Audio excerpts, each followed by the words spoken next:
14, 16. You got to keep it in the number of fingers and toes I have. You know I don't go past that. I hope you have 16 fingers and toes. Yeah, but you said 21, and unless I'm some sort of mutant, I don't have that many, right? I wasn't exposed to that much radiation. Jeez. You sure? I mean, depleted uranium is a thing, but they said it's probably totally okay. And the kid I had that had like 5 arms, that was just pure coincidence. So anyway, hey, all you crazy sci-fi and fantasy fans, it's time for your daily dose of shenanigans over here at the Blasters and Blades podcast. Just 3 nerdy veterans geeking out over our science fiction passions and fantastical fantasies. A place where magic is king, the sky is the limit, and space is the place. So without further ado, we're going to introduce you to our famous or infamous, we don't know yet, guest, John the Wise. So could you please introduce yourself to our audience? Hey, you did it. You didn't mess up the intro, which I don't know if the lore of the show dictates that you must on each episode. But I just want to say that I appreciate that you had this kind of decorum for me. You know what I mean? Well, we knew it was you, so we practiced a few times in the mirror. It was he was impressed by the wise moniker. He wants to have wisdom one day, so. Well, you know, I guess the best way to introduce myself is to, first of all, to make sure that you guys know I'm not arrogant enough to think that I'm the wise. It's actually from a Shakespearean quote, and I'm going to mess it up. Just like you always mess up this intro, I'm going to mess it up. It's a wise man knows he's a fool, and only a fool thinks he's a wise man. I think I said it right, actually. I think you did, actually. Okay, I said it right. On account of rain and say it was perfect. Yeah, so it's that Shakespearean quote. It's like the idea that the guy that's wise enough to know that he doesn't know that many things is the real wise guy. But there's those arrogant guys that think they know everything, but they have just such a limited scope of knowledge in reality, right? Yeah. So that's that. Anyway, sorry about that. But I don't have like a YouTube channel on philosophy or anything like that. That's all that was wasted. Instead, I do a YouTube channel on Cyberpunk 2020 and Cyberpunk Red, 2 tabletop games from R. Talsorian Games.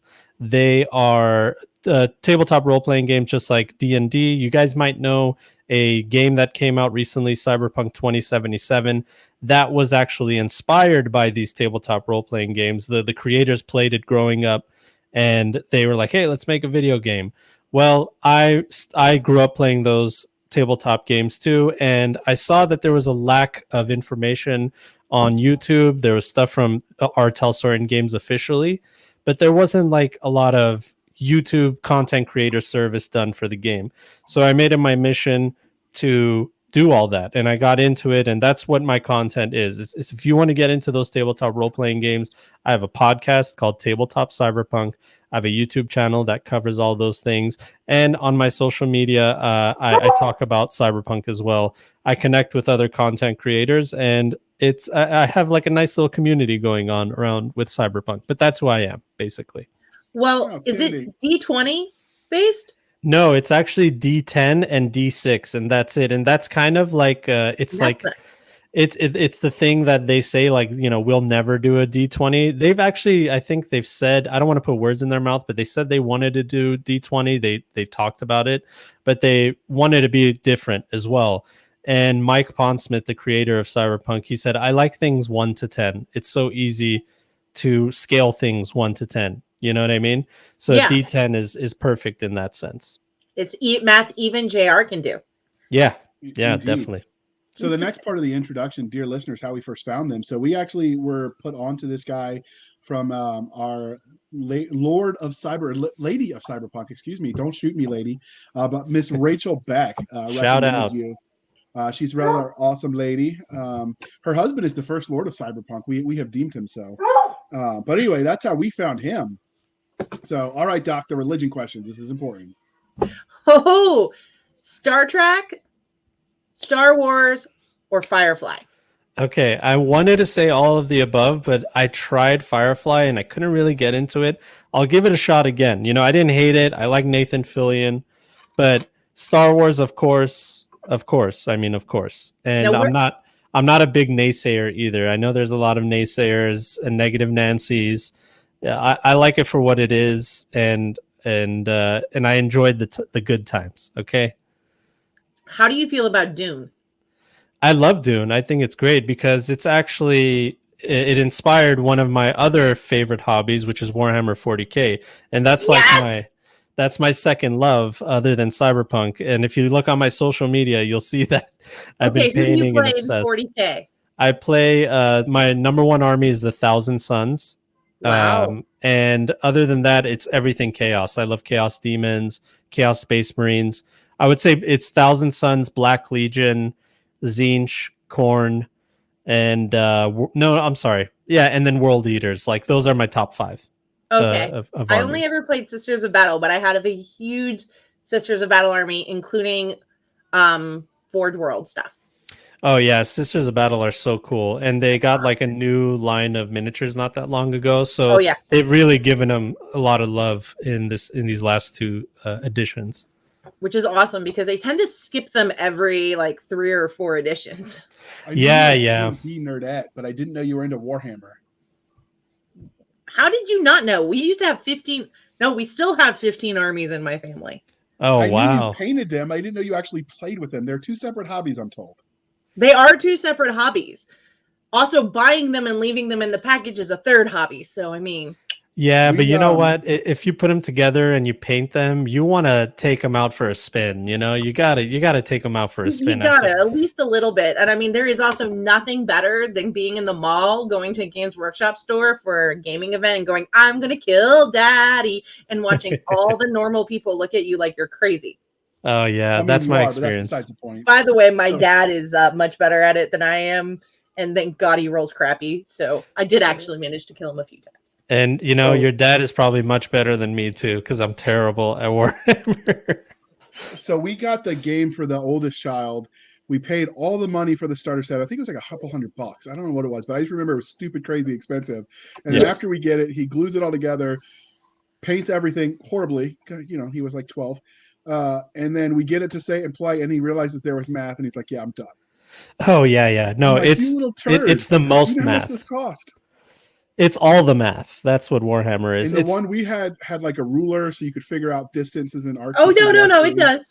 Yeah. The hard part for me is the fact that a game can take 6 hours, and now that I'm an adult, I don't have 6 hours. Yeah, it's the really tough part. You know, you could play smaller games, but the scale, 2,000 points is the amount that usually people play, and those are like 4 or 5 hour games, especially if you're just like goofing around with your buddy, which is my favorite way of playing.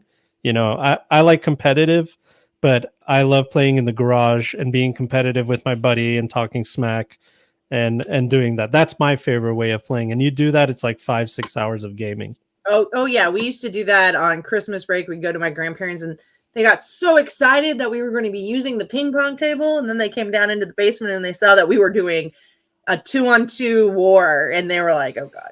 Oh, that's a whole day event. You get lunch in between. I get ping pong. I'll get the first serve in, but there's no passing back and forth. The coordination for that just isn't there. Yeah, my brother played Tau, and I can't remember what the other one played. And my dad was playing Imperial Marines, Space Marines. So.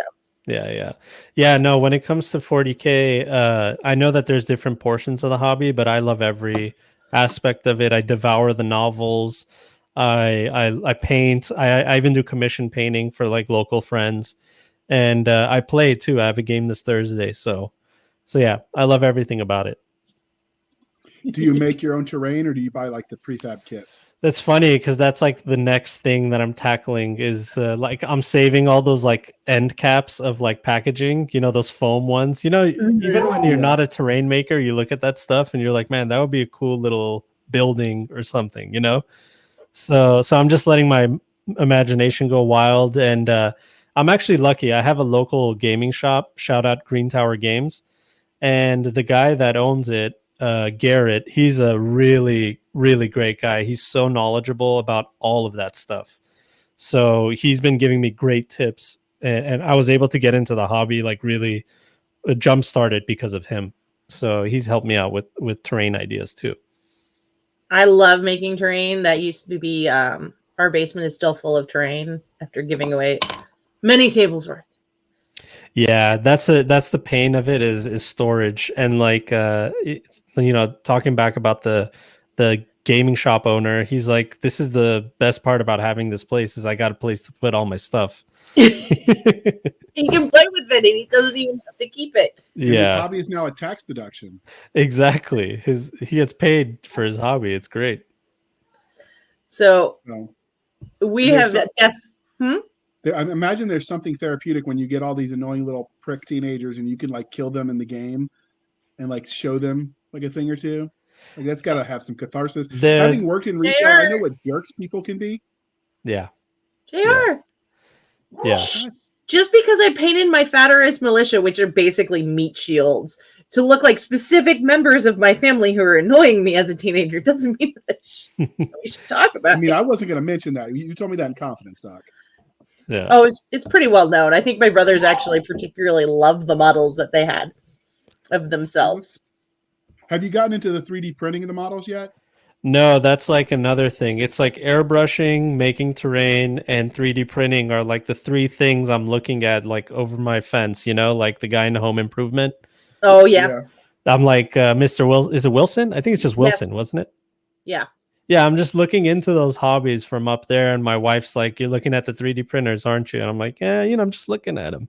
So, well, I mean, yeah, but I mean, you could sell if you design in whatever program you need. If you design your own characters, you could sell them and offset the cost. Yeah, for sure. I mean, I'm not really looking to offset the cost more than I just want freedom to, if I want to make like an alternative army, I can just do it and not have to worry about the cost of it too much. No. You know what I mean? The offsetting the cost is just a lie we tell our spouses so they go along with it. I gotcha. It's a business I'm so bad at lying. No, that would never work on me because, well, I'd be the one doing it. Yeah. That's true. No, I understand because I was convinced my Seraphim needed to have wings on them instead of jetpacks, so I had to buy a lot of wings. No, you're right, and you're absolutely right. Actually, you're absolutely right. They look so much better with wings. Yes, they do, and but yeah, they're awesome. And we did wait till you start making your own molds of individual pieces that come out. Oh wow, yeah. That's the thing. The actual truth of the matter is these models, these plastic guys, they don't devalue, which is crazy. What else do you know where you buy the product, you open it, you use it, like you permanently paint it, well, semi-permanently, and it's actually worth more than what you bought it, Oh, yeah. No, I have an old school Rhino, which, Jer, you'll love this. My mom came out to visit when I was in 1-1, and she came out and she saw the 113s, and she goes, "Look, it looks like your Rhino at home." And everybody's looking at me going, "What the hell, Small?" Yeah. It's the old school Rhinos, right? Yeah, because the old school Rhino was designed off of the concept of a 113. So, of course, they look a lot alike. And my mom's like, "Can you paint the inside like you did yours?" And I'm like, "Shut up. Okay, now you need to shut up, Mom." That's great. Because I didn't care if the nerd flag, how high it flew or anything. But at the same time, I was like, "Mom, oh yeah, you're not going to talk about my paint jobs." Yeah. No, as far as the I don't want flag, to end up with the extra duty. I've given in to nerdosity. I let it in completely. It's something that I suppressed growing up in high school because I wanted to fit in, which, spoiler alert, I still didn't fit in. But now I get to just do whatever I want, like I can't believe I stayed away from all this stuff for so long. Well, it's a matter of if you're happy and it's healthy for you, and honestly, ignoring who you are isn't healthy. No, it's not. And I love all that stuff. I still love it. And now I love it even more. And now it's way much cooler than it used to be. So, yeah. I mean, Henry Cavill paints Warhammer miniatures. How loser can you be if you paint Warhammer miniatures when the hottest man alive does it too? Who is she? Never heard of her. Hallowed be thy name, Emperor Cavill. Yes. Much respect to him. He's the emperor of all Warhammer fandom now. Yes, he is. He's amazing. Yeah. Should we know who he is? JR, you know who he is. Have you heard of somebody called Superman? Nah, never heard of her. I'm just messing with Doc. The Witcher? Yeah, he She knows. crushes out. It's okay. Come it's on, adorable. everyone knows who Henry Cavill is. As soon as you set eyes on those beautiful eyes of his, you know exactly who he is. You know what? Henry Cavill is well worth the worship. Yeah, he's beautiful. He's a beautiful man, and now I know that he loves the same things I do. So, I mean, he could be my boyfriend. I'm cool with it. I'm totally cool with it. You know, I would not kick him out of bed for leaving crumbs in it. I mean, we would have so much fun. I mean, that's it. We just like watch movies and play Warhammer all the time. What's better than that? I know, right? Yeah. So we have definitely derailed ourselves into the Warhammer fandom, which I'm sure is confusing JR. But so I do want to ask one other question. Well, while we're on Warhammer, before you ask that question, do you do the Warhammer fantasy games? No, I don't. I try to give fantasy a try, but I didn't really connect with it all that much. It felt a little bit satirical, and I don't mean. I mean like comedy wise, you know, because it is Warhammer is supposed to be a satire anyway. But it took me out of it a little bit, and I feel like the 40K universe is it grabs me in way more than the fantasy. Okay. I love the Wood Elves, but yeah, I painted a lot of Wood Elves, but I didn't get so far into them that I played more than a couple games with them. But you know, I think the human factions with their goofy helmets and pinstriped outfits, I could not get into that. The problem is that it was very historically accurate in some cases, but at the same time, it is such a different aesthetic to us now that it looks like a cheesy movie. Yeah, it's also like, you know, in I still think in UK courts they wear those like powdered wigs, the lawyers. I have no idea. I've never had the fortunate pleasure of going. Wig. They do, right? You know about that, JR? Yeah, I used to watch Law and Order UK. Yeah. It's they like had a lot. What? Yeah, Law and Order UK. I used to watch it. Yep, that's where I saw it from as well. I used to work for this company where we like test the DVDs. Anyway, long story short, I watched the same thing. And I was like dumbfounded when everyone was wearing those powdered wigs. Even the women were wearing the same like curly George Washington wig. Yeah, I know what you're talking about. It just seems very. That's what I'm saying. It's cultural cue. It's a cultural. How am I supposed to enjoy this show? Like all I'm doing is thinking like you guys look goofy, you know? I'd be in so much trouble. I wouldn't stop laughing. Exactly. May I never have to go into a UK court with powdered wigs. Shout out to the UK. All right. Shout out, you know, peace and love and respect. Love you guys. They gave us Warhammer. So, you know, it's just your court system that we're a little weird about. So I'm going to ask you about Lord of the Rings and Game of Thrones and Wheel of Time and which one you prefer better. But I want to know how you think about the new Matrix movie. Oh, I liked it. It's a little cyberpunky, but not quite true cyberpunk, from my understanding. No, Matrix is definitely one of the founding fathers of cyberpunk as far as like founding media, because the aesthetic of cyberpunk is ingrained in that show. That edgy trench coat, sunglasses, almost a superhuman ability. That's all cyberpunk. That just screams cyberpunk. Technology, destituteness, all of that. So I actually like the new movie. I think that they could have done a terrible job and made us all go like, you ruined it, you know, but they didn't do that. Instead, they told like a fun story. You know, I don't think it was like as groundbreaking as the first Matrix movie when it came out. You know what I mean? But it was fun. I thought it was fun. I liked it. I haven't gotten a chance to see it yet because we were binging all things holiday in our house for a while, and I finally got to return to the land of not binging all things holiday. Well, yeah, luckily for us now they just do like straight to home streaming now. I mean, how awesome is that you could just watch it at home, you know? I love that because I really don't like going into movies where people do things like move around behind you. Yeah. I mean, the wife and I, if we're gonna go to a movie, we do the whole like the luxury ones, which is not. Mm-hmm. I mean, you basically just pay extra just so people leave you alone. You know what I mean?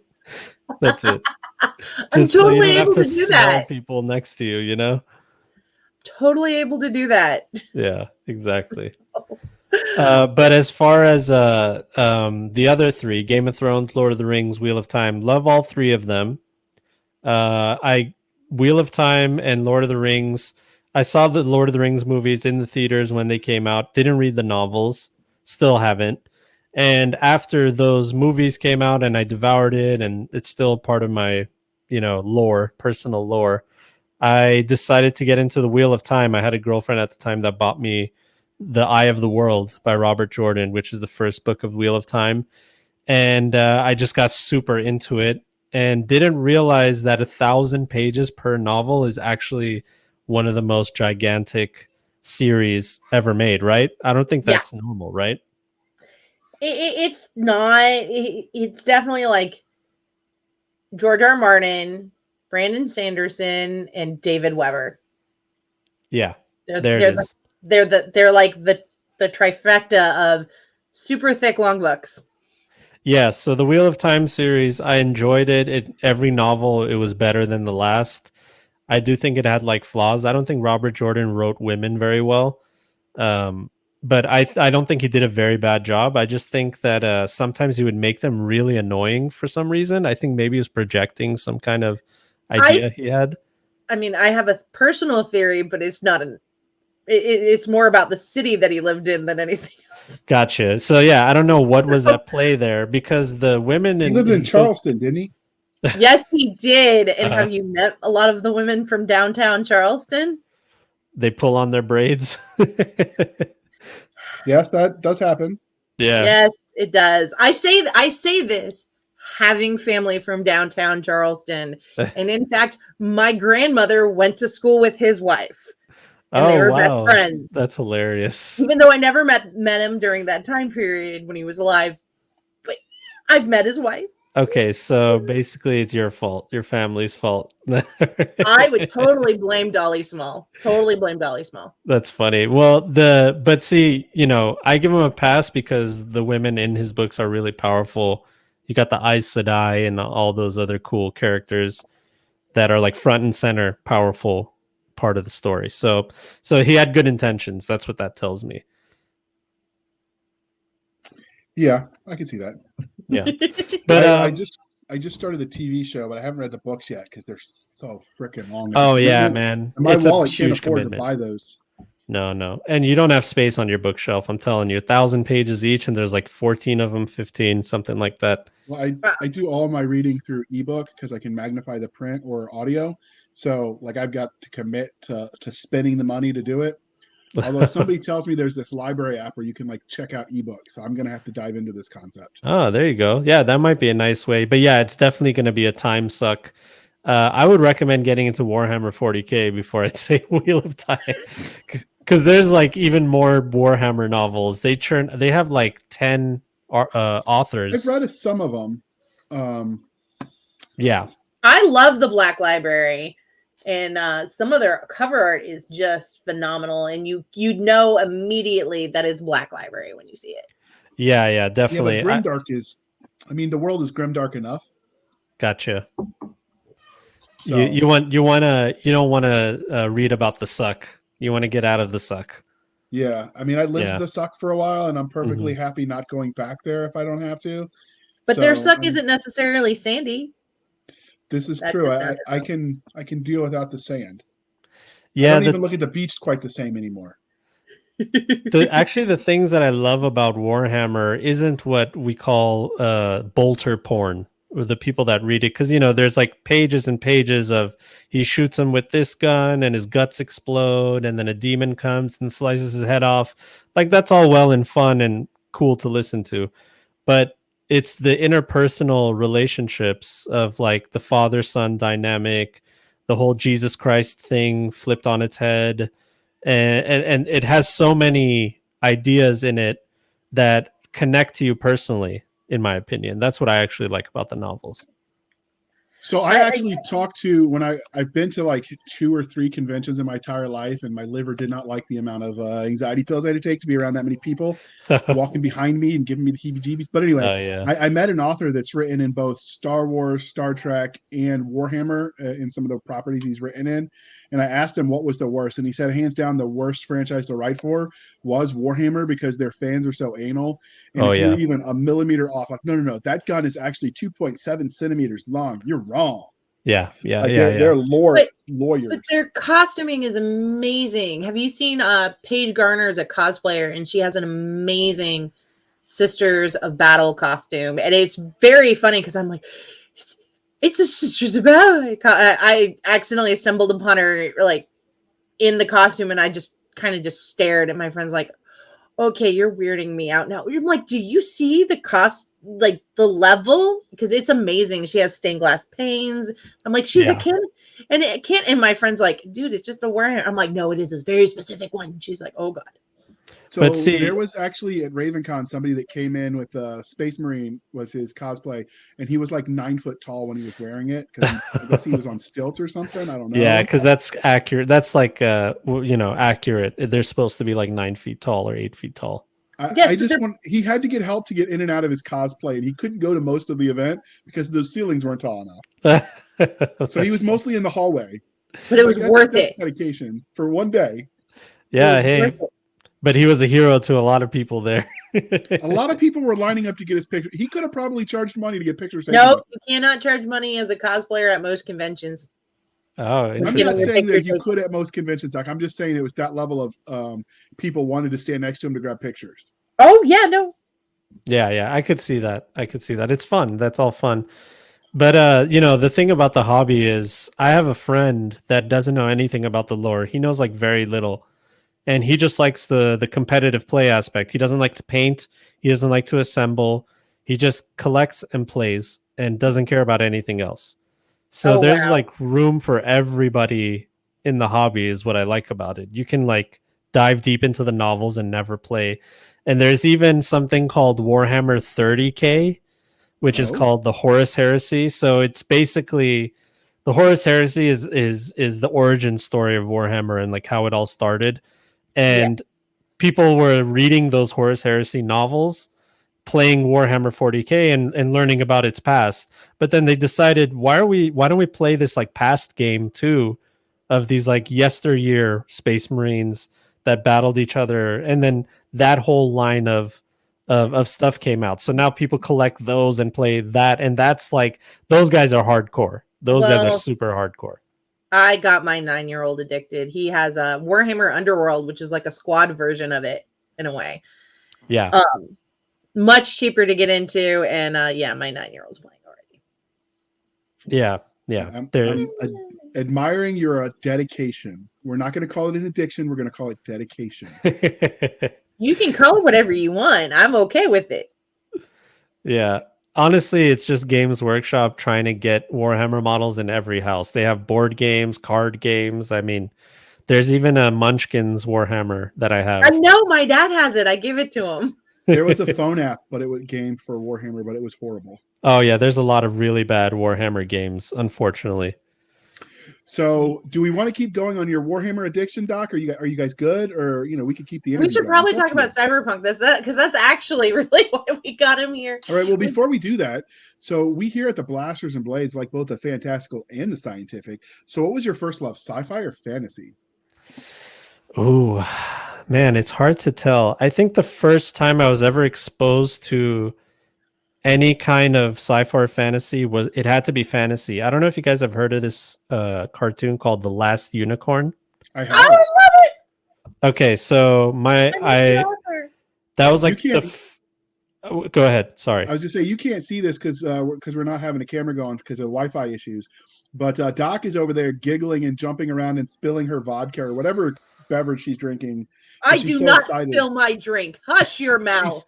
She's so excited about The Last Unicorn. She just Heresy will get you retribution, JR. Oh man, dude, Jeff Bridges, Christopher Lee. I mean, the cast is insane. But anyway, I grew up watching that. That was like one of the first movies my parents just bought me. I don't know what attracted them to it, the VHS, when I was like a kid. And they just like, and that was like the first thing I saw, these unicorns and magic and monsters, the Red Bull that like scared the crap out of me as a kid. It was Yes. very scary. The skeleton that drinks the alcohol, that thing is, oh man, Schmendrick is great. I mean, anyway, but that was like my first I got a little exposure. afraid of giving people hugs because of that movie. Oh wow. The entire tree thing? Yeah. Oh, the tree with the boobs, yeah. So yeah, I remember. So you said your first memory of engaging in speculative fiction was the movie. Was there anything before that? Was it before The Last Unicorn? Were there any books or games or anything that exposed you to? No, I was born in 86, and I think that movie came out in like 87, so it has to be like the very first thing. Yeah, it's the same animation style as the Hobbit series as well. Yeah, that's right. That's right. And the whole VHS concept, dear listener, for all you youngins, that stands for video cassette tapes that we would put in our VHS player before there were CDs. Oh, and that's where we got the Please Be Kind and Rewind became Please Be Kind and Speak Your Mind on the reviewing platforms. Dude, CDs, imagine we had to go, even CDs are antiquated now. I know. But I remember when you'd go to the Blockbuster, I actually still have my card for Blockbuster. I probably still owe them a 99-cent late fee, but they're gone. So yeah, they're not going to collect. Don't worry. I think you're going to be fine. So she's laughing. I think there was one that existed for a while that was the last one ever, and then it became like a retro themed B&B kind of deal instead of actually renting videos. There's a documentary on it, The Last Blockbuster. It's on Netflix. It's I think in Wisconsin or yeah, that sounds right. So that's right up there with the people that owe money to Columbia CD house. They would do you get a letter in the mail and you're like, fill this out and we'll send you all these free cassette tapes. Oh yeah. You can pay us later. Yeah. Everybody got those and then canceled because they were kids and they weren't old enough to consent.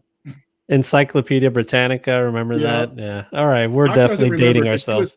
She was over there in Saudi Arabia when all the cool stuff was happening. Oh, so she missed all that. You were there when all the uncool stuff was happening. So there. This is true, but you got to dance to Elvis and disco in the 90s. What the hell are you talking about? JR, listen, you didn't get to play Super Nintendo or Sega Genesis as you told me off mic. You missed the entire 90s gaming sensation. I was here in the 90s, thank you. My mom was like, you don't need a video game system. You have a computer at home. Keep in mind, this was like the late 80s and early 90s, and it was a Commodore 64 that was old even then. But we had Pitfall and Frogger, and I think there was another one where you're like racing. Yeah, in like 96, I think my grandmother bought my mom a Nintendo 64 for us because she literally told my mom, I need your help and I need the kids to be babysat. that was my great grandmother for you people. That's hilarious. So we did. I didn't get any gaming systems until after I got out of college and out of my second deployment, and then I went and bought an Xbox. The original Xbox was what was out, and I was hooked from there because Halo was awesome. But of course, I did all the things my mother wouldn't let me do growing up. So when I did that, I opened all the windows and all the doors. I turned the heater and the AC on at the same time because my apartment could do that. And I called my mom and I'm like, guess what I'm doing? And then I told her and she just laughed. She's like, yeah, talk to me when you pay the bill next month. We didn't mention that again. It never happened. That's great. That was horrific on the electric bill. But anyway, I digress, as I always do, because we go down rabbit I'm waiting for you to yell, get off my lawn.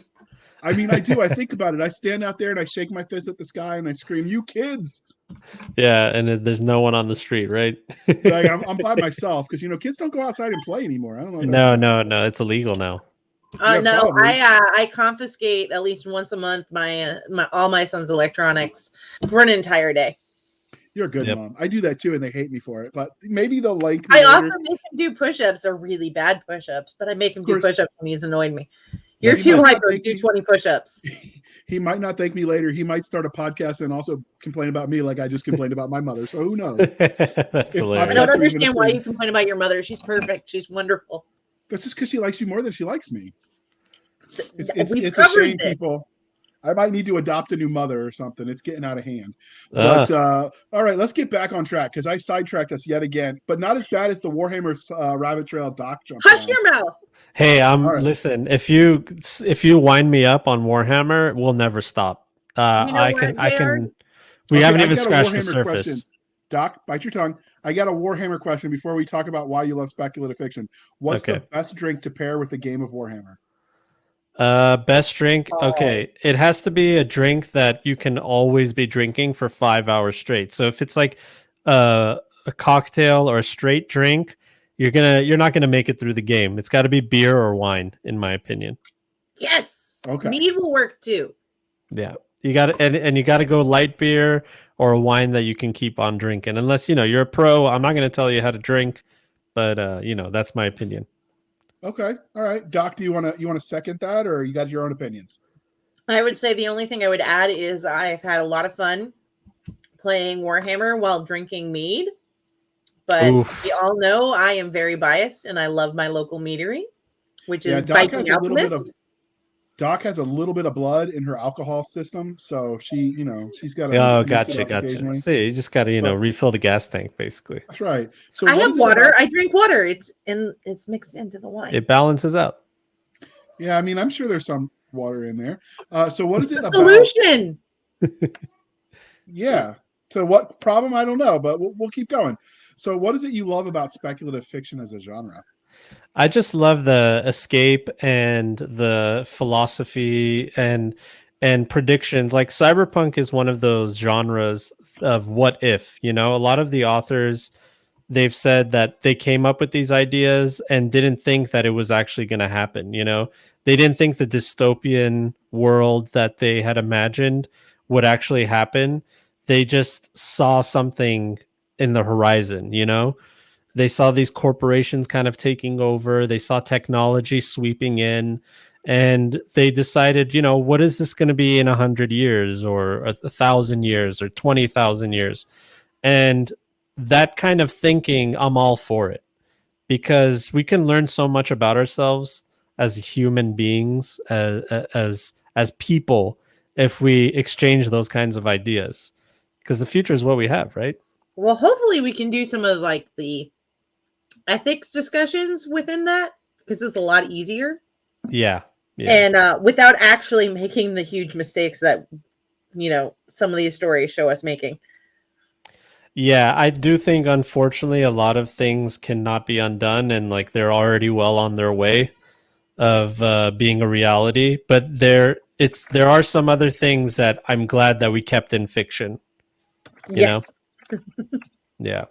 Like Warhammer, I was always saying Warhammer is one of those worlds I would never want to be in. I mean, no. Warhammer is not a nice place for the average person. It is not a good place to be in. It's terrible.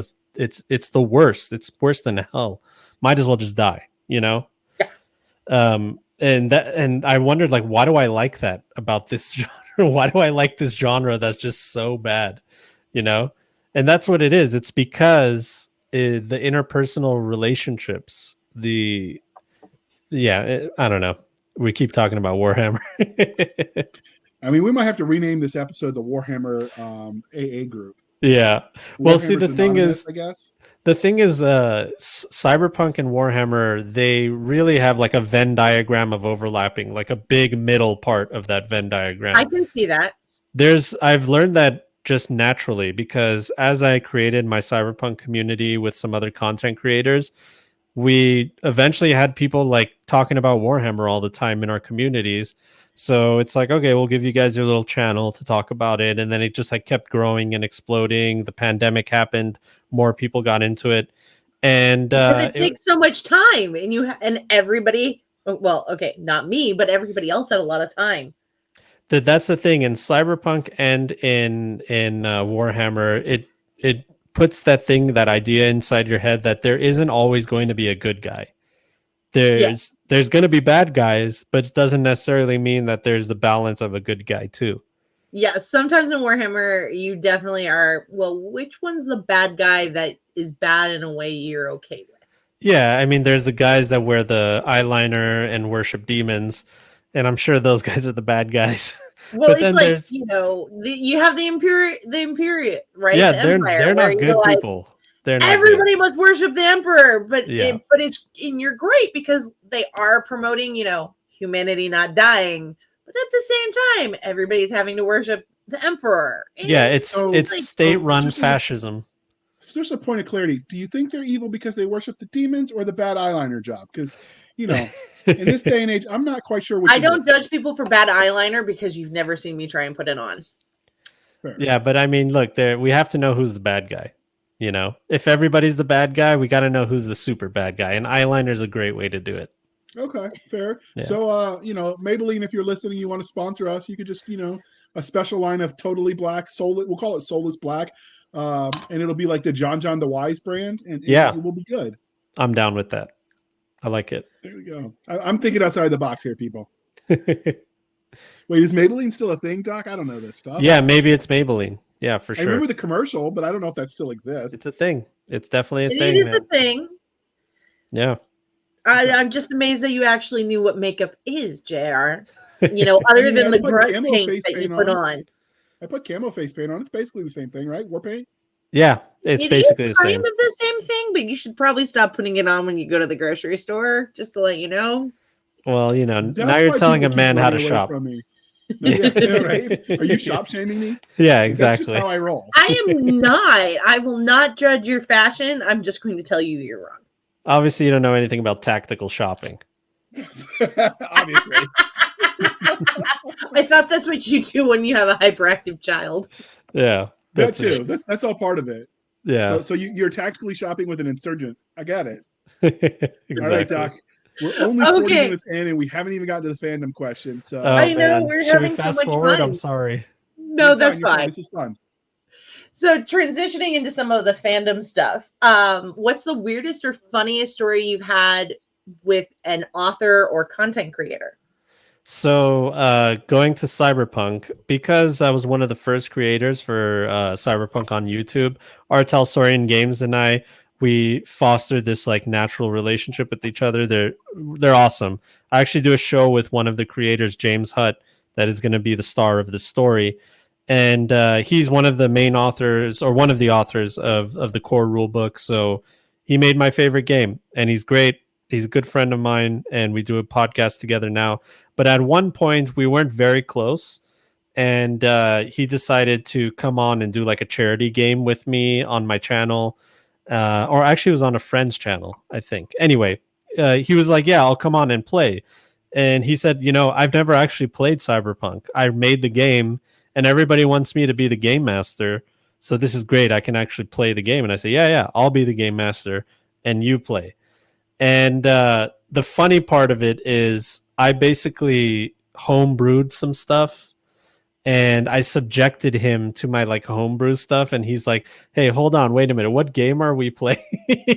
Because I didn't make this game. And but he was totally game, or I'm saying game a million times, but he was totally okay with the changes that I made and willing to take them on. But I thought it was just so funny that I have the guy that made my favorite game playing in my game, and I'm basically telling him like, hey, I changed a few things. You know what I mean?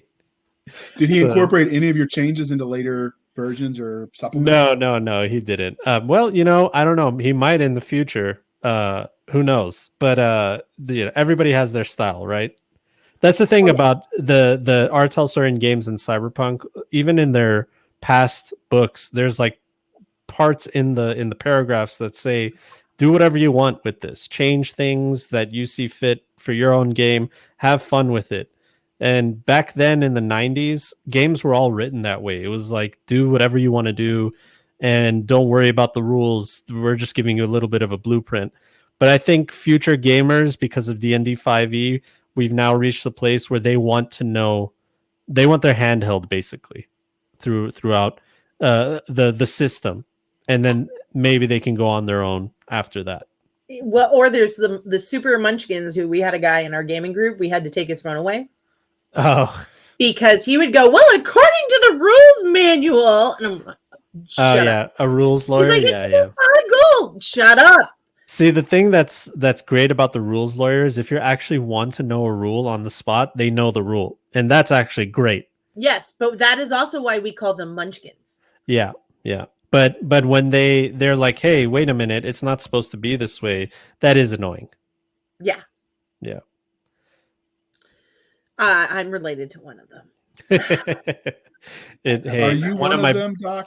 I know No, many. I I have am great not. friends that are that way. I'm the person who throws popcorn at my brother when he gets annoying with it. Yeah, yeah. I will don't make remember things well enough to be just a to rule throw lawyer. them at him. Well, Warhammer on the flip side is a game for rules lawyers. And There's that is only why my brother has so many armies. It's black and white. It's either you can do it or you can't do it according to the rules. And if you don't do what the rules say, you're playing a different game. That's it with Warhammer. So you talked earlier about it, that you weren't really into all of the nerdiness when you were younger. So what got you into becoming this expert in nerd culture that you are now? Well, it happened after my wife got pregnant and my child was going to be born. So it was like about 3 years ago. I was always into like nerdy stuff and gaming and stuff like that, but I had never had a regular D&D group. I'd never had a board game night with my friends. I'd never grew up playing Warhammer, even though I went to the mall and passed by the Games Workshop store and looked in there. I always knew like I don't have enough money to play this. You know what I mean? It's not for me. And do you ever have enough money for this? Well, I have adult money now. Okay, so I can do what I want. All right, but yeah, basically, yeah, you're right. There's never enough money for Warhammer.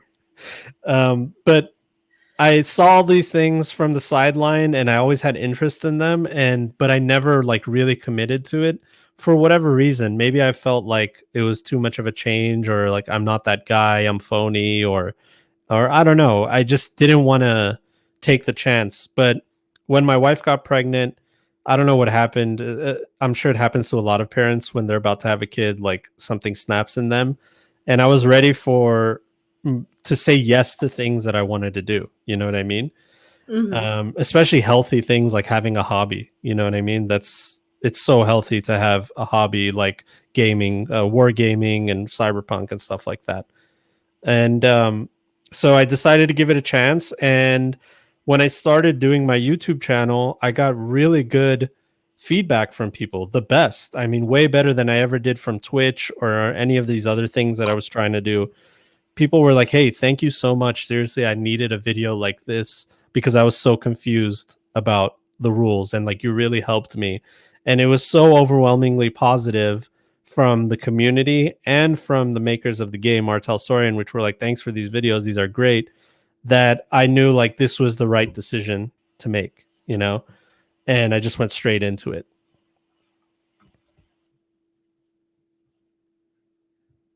That's that's a good reason or a good way to do it. Sometimes though, it's harder to get into those things as an adult because the rest of your adult life, people sort of resent the time you take to do said hobby. So it's great that you have a supportive spouse. Hopefully you're able to monetize it at least slightly to justify the time.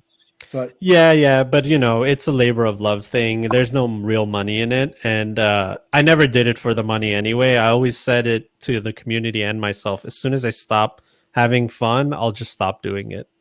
You know, I have a regular 9 to 5 kind of thing going on. That's like the more serious thing, and this is just like for fun, you know. I have a friend, and I call it the Amy rule.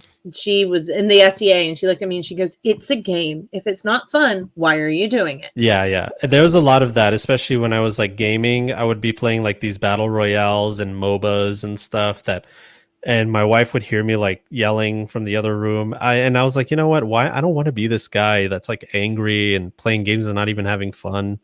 I should be spending time with my family and friends, you know. Anyway, so that's what it is. Is your spouse into the gaming stuff too, or no? That's what's so cool about her is she's not into any of it. Like she likes Lord of the Rings, Game of Thrones. She likes the like movies and video and TV shows and stuff. She's totally into that stuff. We even went to she gets nerd culture, even if she's not into this aspect of nerd culture. Yeah. She looks at like tabletop role playing the way like tabletop gamers look at LARPing. You know what I mean? We're like, we're not gonna go that deep. Like I respect you. You want to go out into the forest with your buddies and do live action role playing. Do your thing, man. Be happy. I'm proud of you that you're happy, but it's not for me. And that's basically how she is. She's like, I like all this Lord of the Rings stuff. We even went to Hobbiton for our honeymoon in New Zealand. We saw it, like we were there in person. Beautiful. But she's like, yeah, but I'm not gonna get involved with that stuff. I can respect that. I definitely can, because I've had relationships with I call them mundanes. My son has taken to calling them muggles. That's funny. I love that. He's a muggle, yeah. Yeah, no, and it can be different. It can be a strain on it, but at the same time, it's nice to have things that are, your wife can understand and respect it, but let you have you. Yeah, like my cousin, he's into golf, and I just cannot understand that at all, but he can't understand me painting little plastic guys and going to war with them, It's like you just described my cousin in my relationship. Yeah, like his Saturday thing is like, I can't wait to do a whole 9 or whatever the hell they call it. Right. The 6 hours of golfing, and I'm like, dude, 6 hours of Warhammer sounds amazing. I just came home from a golf being up in North Carolina in a golf community, and I'm like, golfing's great. It's a great way for people to, give me a lawn to walk on. Yeah. They're like, why don't you golf? Count as golf? Like, yeah. What? Does putt count as golf? Because if Hey, so, I'm expert. To me, yes. But Okay, once again, you're great. I think you're a guy. You're the tiger guy, whatever his name is. You just got to watch it, because if you do it while you're drunk, the clown is mean. It's a fair warning. What's funny though is watching when you look at the game, like the fantasy football league, and you go, "Oh, so it's like D&D for muggles." Yeah, that's definitely, they have to admit that that's nerdy. They won't, and I just make fun of them. The more they deny it, the more I make fun of them for it. Yeah, it's really wild that they can't accept that. You know what I mean? It's just so funny. Sometimes you gotta. The first step is admitting you have a problem, and if they're not there yet, they're not on the road to recovery. Yeah, there's no problem. I have no problem. I love what I do. Yeah, fair. So we were introduced to you by Rachel Beck, who asserts that you're something of a subject matter on all things tabletop role playing. And you mentioned that. Oh man, she's great. Awesome. Shout out to her. Thank you so much. So she mentions that you have your sort of your own creative space where you do gaming. Do you ever make your own modules? Yeah, definitely. Actually, when I got into Cyberpunk, my buddy that taught me, can you cuss on this show, or do you guys keep it PG? You can cuss on it. Okay, so these are his words, all right? When I wanted to get into tabletop role playing, I went up to him and I said, "Hey, have you heard of D&D? I kind of want to check it out. I don't know what it is." And he's like, "All right, come to my house on Saturday." I'm like, "All right." So I go to his house and he's like, "Listen, John, D&D is for pussies." And then he takes Cyberpunk 2020, slams it on the table, and he goes like, "This is for real men." And I was like, "Okay, you're the all-knowing guy, so whatever." So Cyberpunk 2020 was my first tabletop role-playing game, and he basically taught me everything. And the way he learned is you make your own stories, everything. I didn't even know what a module was. He didn't even know what a module was until like 3 years ago. I told him, like, "Have you heard of modules?" And he's like, "What?" So I grew up basically, you got to come up with everything from scratch, beginning to end, using character backstories from your players and weaving an awesome, fun story. So that's basically what I'm comfortable with. Okay. Yeah. So that's the purist version. I understand that's what Gary Gygax and company sort of envisioned people doing as well. Yeah, and you know what? I don't knock the module stuff. Since then, I've actually tried reading modules, and you learn so much from reading other authors' stories and the way they put things together that you're like, "Oh my God, yeah, this is such a genius way to do it." And you learn things for your games. There is definitely something to be said about really doing it either way. If you're a person who learns as you're doing it, then modules are a great way to start doing it. Well, the original Lord modules knows. were built just more as like training grounds. If you look at them, yeah, like a dungeon crawl, right? Yeah, or they were like the training wheels for the riding the bike of the game, right? Like, so they were intended to sort of ease you into it by doing all the hard work. So all you had to do was start. But yeah, it's interesting. So do you think you'd ever publish any of your modules, or is it just for you and your fans and gamers and such? Yeah, no, I'm actually working on one right now. I'm working on a campaign book for a campaign world, and I've collaborated with some folks that I met through my Patreon, and I made like a Patreon game with them, and we've gotten like really close, and we're all collaborating on making one. The thing is, because it's a labor of love and there's no money in it, I don't suspect to make any money. Actually, I suspect to just give it out for free because we're using the IP of Cyberpunk, and it's not like a system agnostic. I'm making it for Cyberpunk Red, and Artel Sorian has put out like a public statement saying that basically if you do that, it has to be free, and I'm okay with that. If they want to option it, that's fine with me too. Maybe we could work something out. But I'm not really planning on that. I just want to make something fun for the community. So are you going to even present it to them, or just let them come to you? Yeah. I'll definitely show it to them first. And because I would want them, to give their blessing on it too, because I wouldn't want, to sour our relationship. So I would definitely show them first and ask them, is everything kosher and all that, and see what they say. But that will be my first ever foray into being an author. Cool. Yeah. All right, Doc. Do you have any questions about the whole cyberpunk world? You and Rachel were going down the rabbit hole of cyberpunk, so yeah. Cyberpunk's fun. It's so I just put me on the spot, man. That's just how we roll here. Yeah, I love cyberpunk. I love it. So, you've said so. Cyberpunk really is going to be more of a sci-fi world than so. There's no fantasy, but it's a D6 to D10, right? Yeah, D6 D10 system, exactly. So, and I think that's awesome. How many character classes are there with this? There are 9 character classes, and they basically cover every archetype in the universe of Cyberpunk, not just like characters that you can make. So let's talk about what those archetypes are so that our fans know and our listeners know, I can do that. Yeah, so the first and most popular one is the Solo, and this guy's like the mercenary, has a bunch of cyberware.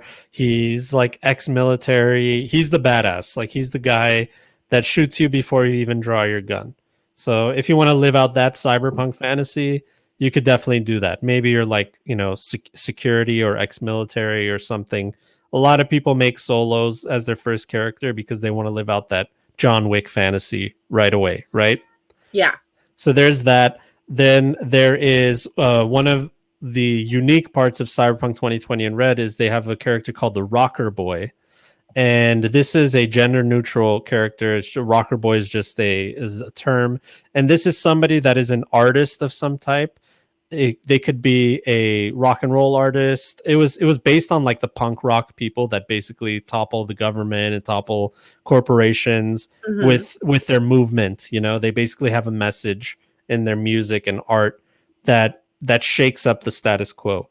And you can play as that. And in the world of Cyberpunk, every character has to know how to use a gun because it's a dangerous world out there. So you're like this gun-toting, guitar-playing, Afro, Rage Against the Machine kind of guy. So there's the Rocker Boy. Do you want me to do all 9 or just No, I'm just really kind of curious because I was always a person who played to the druid because I like druids. But have you seen Cowboy Bebop? Yeah, I love Cowboy Bebop. It's classic. So I want to play Edward. That is my dream. I want to play Edward. Edward is the hacker one, right? The hacker who types with her toes. Yeah. So the Netrunner is really cool. So the Netrunner character in Cyberpunk, it used to be the internet in Cyberpunk 2020 was the internet that we have today, but a character in the lore called Raish Bartmoss set off like a virus that like destroyed the internet. So like if you go into it as a Netrunner, you'll die in real life, kind of like the Matrix.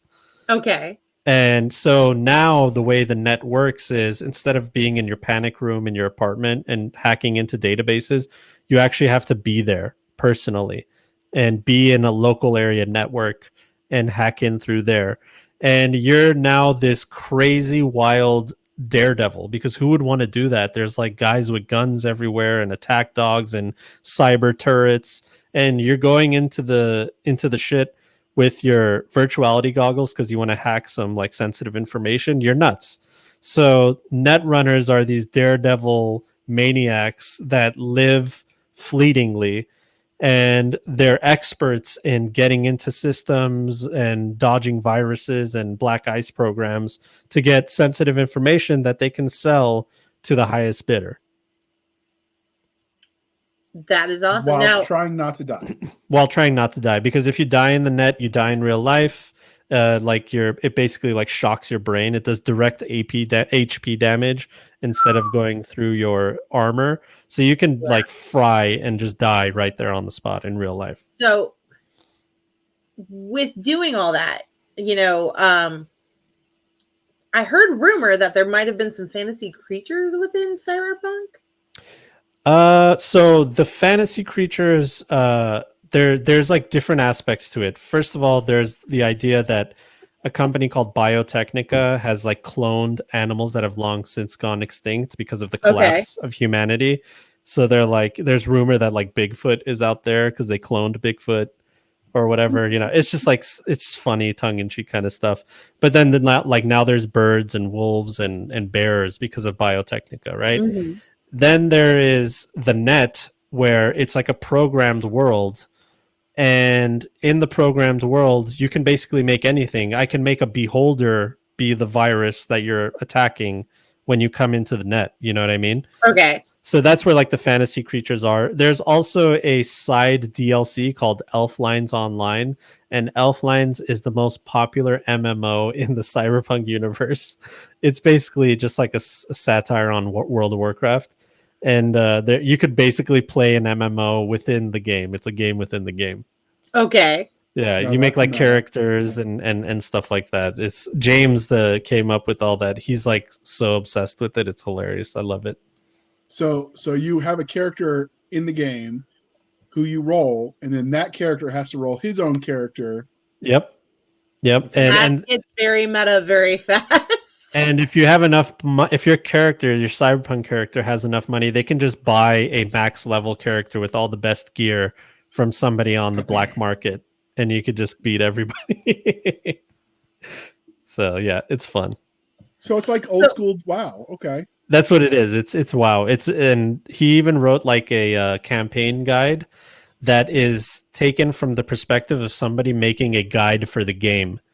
It'd be like in the first dungeon, you're gonna see this monster, but you got to make sure that you do this, and that. So it's like as if a guy is giving you a guide on playing the game, but it's actually giving you an idea on how to run a campaign throughout this MMO. Well, that's kind of cool how he did that. Yeah. So what is your favorite character class to play then?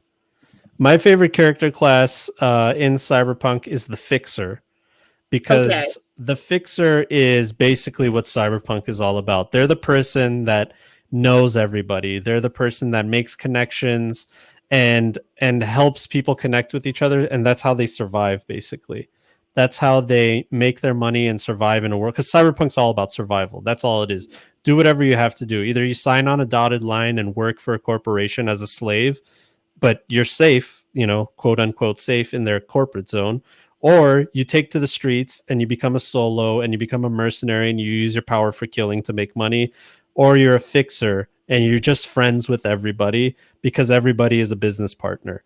And you get to like live that, that fantasy of everywhere you go, people know your name, and you have people that owe you money and owe you favors, and you work like that, basically. So I love that dynamic of a fixer. That's cool. Okay. So aside from the Cyberpunk games, And we'll link to all your social medias where people can check out the games that you've led. Do you have a favorite franchise outside of that for tabletop gaming? So other than Warhammer, I like D&D. I like that's as an adult with a 3-year-old child, it's hard to take on any other hobbies. It's already hard enough with 2 main hobbies with Warhammer and Cyberpunk. So I'm kind of like, I blocked myself off from everything else mentally. So, well, we won't go too deep then into the other franchises, but when you did play D&D, did you play, what edition did you play? I played 5th edition. That's how I got into it. I played a little bit of 4th and 3.5 because I had friends that were like, this is better, which is, by the way, it's not, in my opinion. You're wrong. It's better, I guess, if you're the number cruncher, but if you're new to the game, you just want to play 5. I can see where if you're new to the game, I have, to be fair, I have not played 5, but I grew up with 1, 2, and then 3. Yeah. So from your perspective, I completely understand. For me, it was, go ahead. I was gonna say, I started with 3.5 and then I tried 5 and then I went to the OSR stuff. I actually find the older stuff a lot easier than the 5e stuff. Yeah. It was so confining because everything had a procedure and it was just like there was no room to be creative. And it sort of felt like it was taking the fun out of it.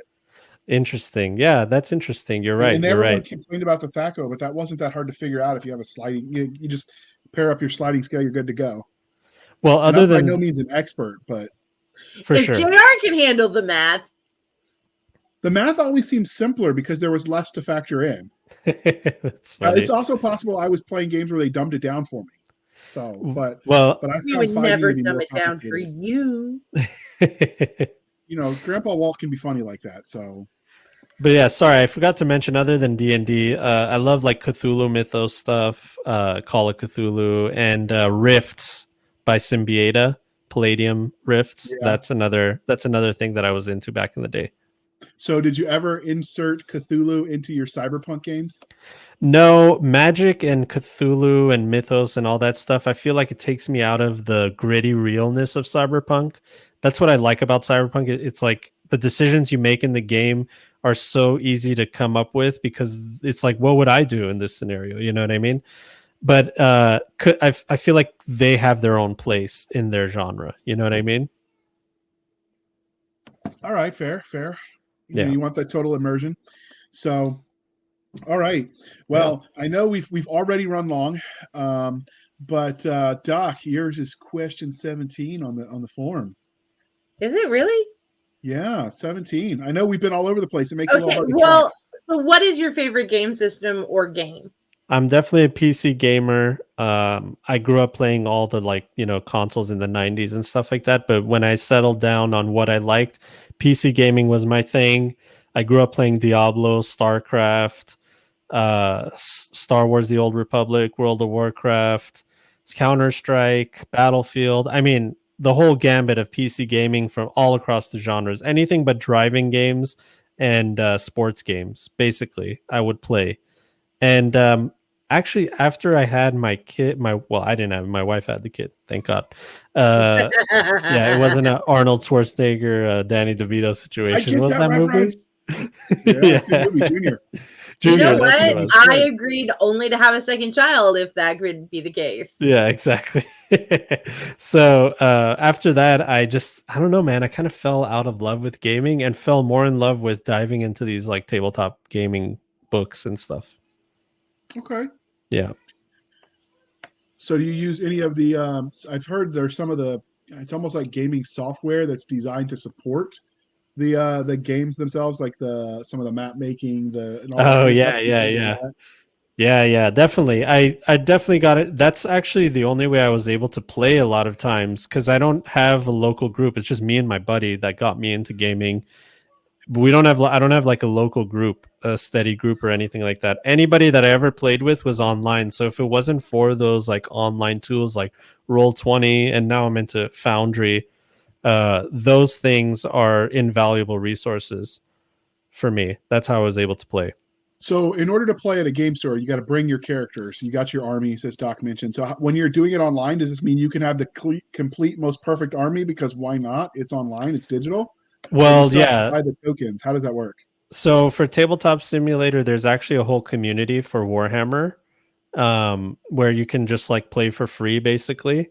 It takes a little bit of work. It's not like very easy plug and play, but after a little bit of finagling, you can kind of get it down and you can play, but it's not the same as playing in person. Playing in person is special. And even with tabletop role playing, as fun as it is to play, I think with video chat is the best way to do it. But you know, being at the same table with everybody, there's something special about that. You know, you can't beat that. Yeah, you mute yourself when you're not on, but if you're playing in person, you can hear them groan and cry when things don't go their way. And yeah, and Schadenfreude can exist in real time. It's easier to talk over each other too, without feeling like, oh, it's not my turn. It's kind of this dynamic is we were meant to interact with each other that way. You know what I mean? Yeah.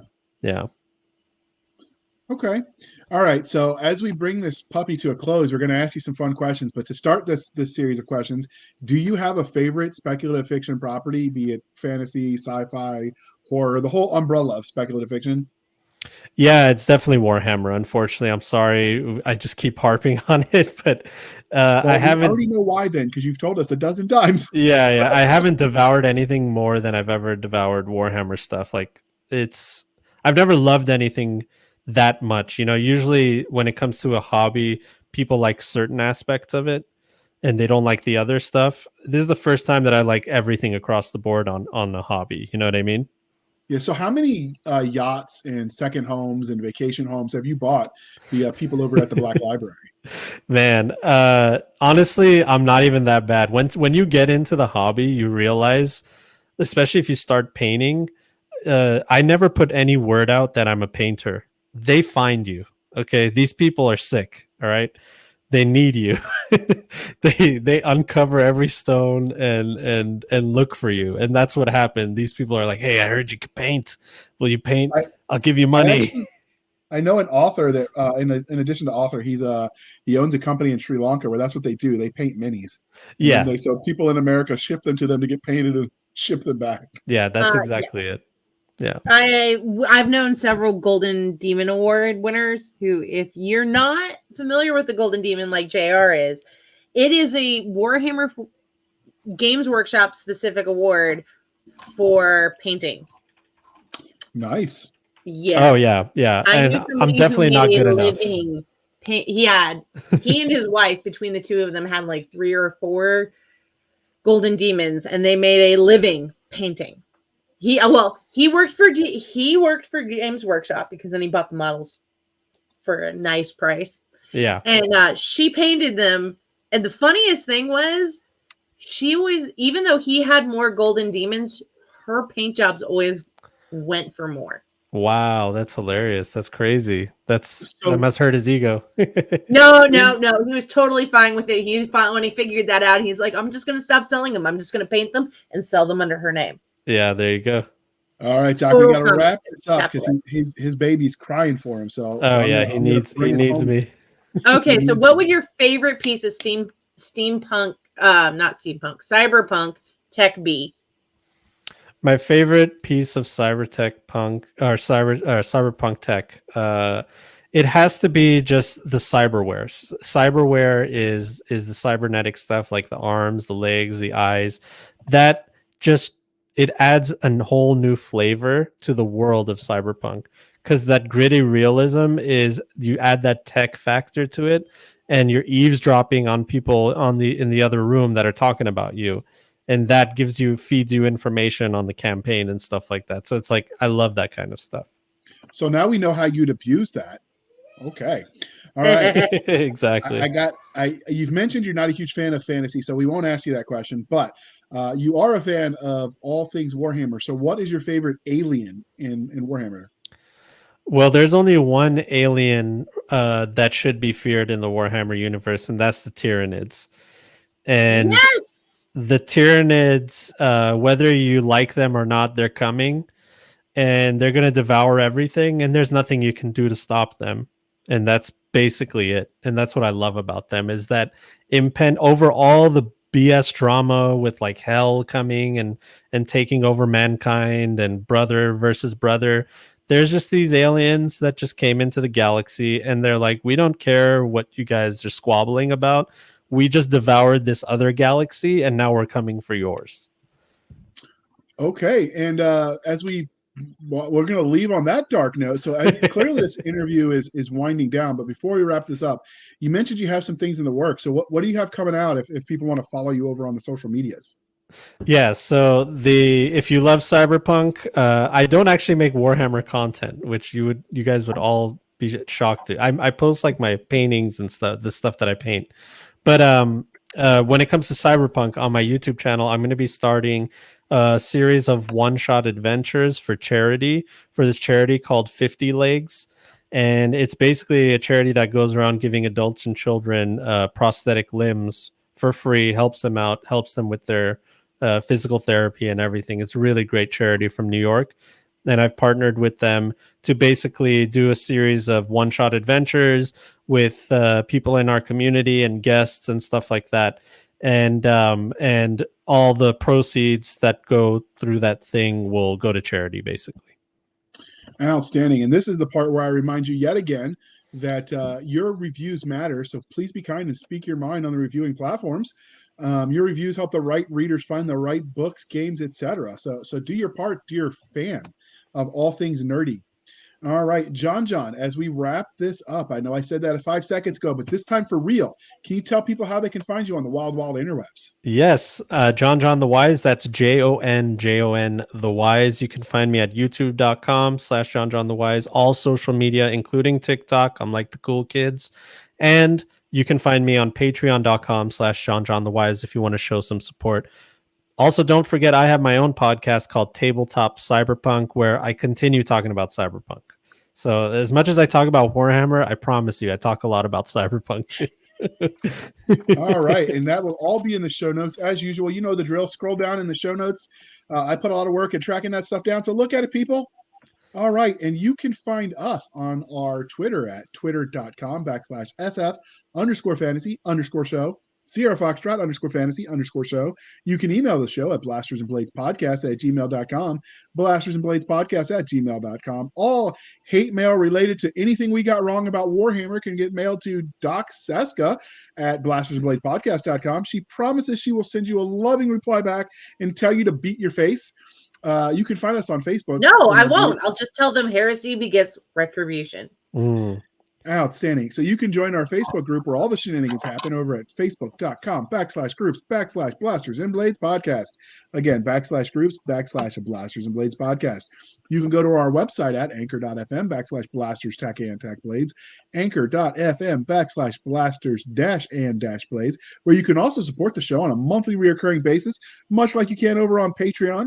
Or you can support the show for a one-time event over at buymeacoffee.com/author J.R. Handley, buymeacoffee.com/author J.R. Handley. Be sure to put in the comment section that it's for the podcast.